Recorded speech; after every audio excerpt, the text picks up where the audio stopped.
Gift পেতে কারই না ভালো লাগে, তাও যদি হয় সারপ্রাইজ গিফট। বছরের প্রথম দিনেই প্রিয় মানুষের কাছ থেকে পাওয়া সেরা উপহার। গিফট জিনিসটা আমার কাছে অনেক মূল্যবান, সেটা একটা সুতা হোক না কেন। রেশমি কাচের চুড়ি আমার অনেক বেশি পছন্দের। কিছু কিছু জিনিসে মেয়েদের অনেক ইমোশন জড়িয়ে থাকে।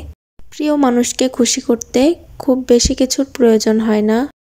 পুরনো কিছু ভেঙে যদি নতুন কিছু পাওয়া যায় তাহলে মন্দ কি। নতুন বছরের প্রথম দিনই এতটা ভালো যাবে আগে কখনো ভাবিনি। সবার জন্য অনেক শুভকামনা রইল। সবার মনের আশা যেন নতুন বছরের প্রথম দিন থেকেই পূর্ণ হওয়া শুরু হয়। কার কাছে কেমন লাগছে জানি না, তবে এই চুড়িগুলো পেয়ে আমি অনেক হ্যাপি। থ্যাংক ইউ পাগল, এত সুন্দর চুড়ি গিফট করার জন্য। আরও হেদায়েত দান করুক আল্লাহ তোমাকে, যেন সবসময় এরকম গিফট আমাকে করতে পারো। আমাদের জন্য দোয়া করবেন এবং আমার ভিডিওগুলো কেমন লাগে কমেন্টে জানাবেন। ধন্যবাদ সবাইকে।